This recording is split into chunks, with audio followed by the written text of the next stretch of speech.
안녕하십니까. 세상 읽어주는 남자 이상훈입니다. 오늘은 엔비디아의 암페어 GPU 지포스 RTX 30 시리즈의 공급이 일부 딸리는 문제와 관련해서 팹리스와 파운드리 간의 관계를 다시 한번 조망해보는 시간을 갖겠습니다. 최근 WCC, FTech 등 미국 매체는 중국 커머셜 타임스를 인용 보도하면서 속속 출시를 앞두고 있는 RTX 시리즈 GPU가 당분간 공급 부족에 시달릴 수 있다고 보도하고 있습니다. 그런데 눈에 띄는 것은 외신에서 GPU 공급 부족의 원인으로 삼성 파운드리 수율 문제를 지적하고 있다는 점입니다.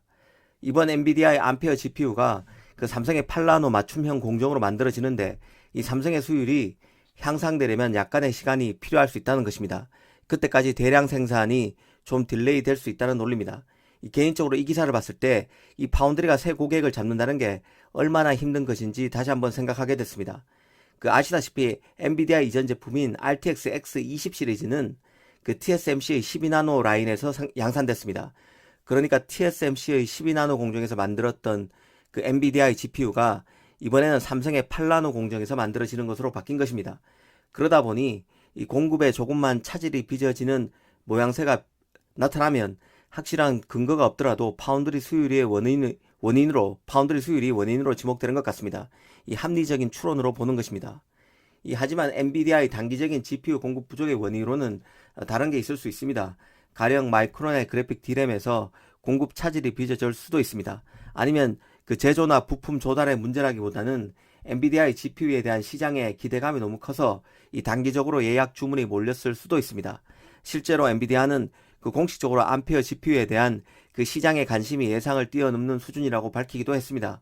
그런 관점의 연장선에서 보면 파운드리가 새 팹리스 고객을 확보한다는 것은 새로운 생산 라인에서 만들어지는 데 따른 수율 악화 가능성이라는 시장의 조건 반사에 가까운 의구심을 깨부숴야 하는 일이란 생각이 듭니다. 이런 사례는 또 있는데요. 이 삼성 파운드리가 최근 퀄컴의 가장 최고 사양 칩으로 내년에 나오는 스마트폰 플래그십 모델에 탑재되는 모바일 AP인 스냅드래곤 875를 처음으로 수주하자 대만 TSMC가 자회사로 두고 있는 대만의 디지타임스가 삼성의 5나노 공정 수율이 문제가 심각해서 퀄컴이 곤란을 겪고 있다는 식의 기사를 쓰기도 했습니다. 하지만 비즈니스는 결과로 말합니다.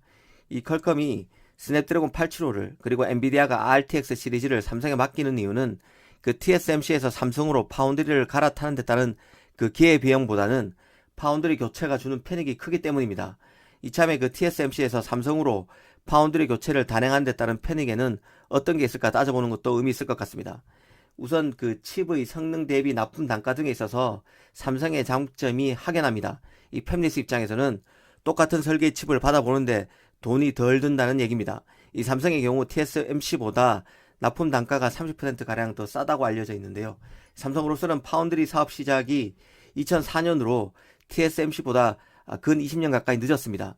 이 고객층을 다운하기 위해 1등 기업인 TSMC보다 싼 가격을 무기로 수주에 나서는 것은 일면 당연하다고 볼 수 있습니다. 이런 공격적인 가격 정책도 이 삼성의 안정적인 사업 포트폴리오, 풍부한 현금 유동성이 있기에 가능합니다. 아무나 이렇게는 못한다는 뜻입니다. 이 팹리스 입장에서도 이 삼성으로 수주처를 다운하면 이를 지렛대로 절대강자 TSMC가 제시하는 가격 단가도 낮출 수 있습니다.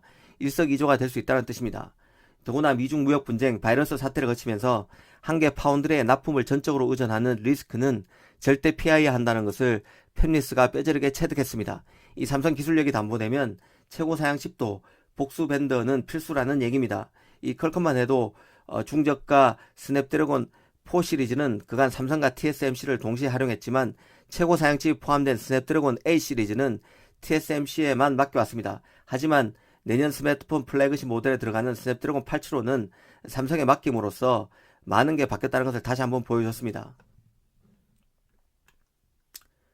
사실 메모리 D램에서도 EUV가 적용되고 있지만 파운드리는 반도체 제조 분야에서 가장 먼저 EUV 장비가 적용된 분야입니다. 그런데 문제는 EUV 장비 가격인데요. 대충 작은 방 하나 크기 정도인 EUV 장비 가격은 무려 대당 1,500억 원에 달합니다.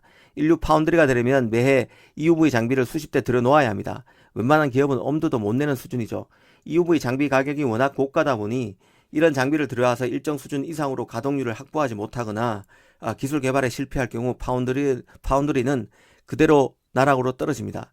EUV 장비가 필요한 7나노 공정에 참여하겠다고 발을 들여놓는 이상 곧바로 장비 가동에 들어갈 정도로 고객을 잡을 수 있어야 파운드리로 살아남을 수 있다는 얘기입니다. 이 삼성의 경우 직접 설계한 AP칩 물량을 파운드리에서 제조할 수 있고 사정이 여의치 않으면 EUV 장비를 메모리로 돌릴 수도 있습니다. 이는 바로 삼성이 TSMC에 끝까지 따라붙을 수 있는 이유입니다.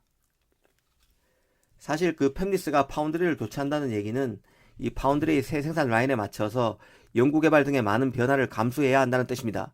여기에 그 파운드리 공정에 맞춰서 최적화된 설계 도구를 제공하는 소프트웨어 업체인 EDA도 교체해야 합니다.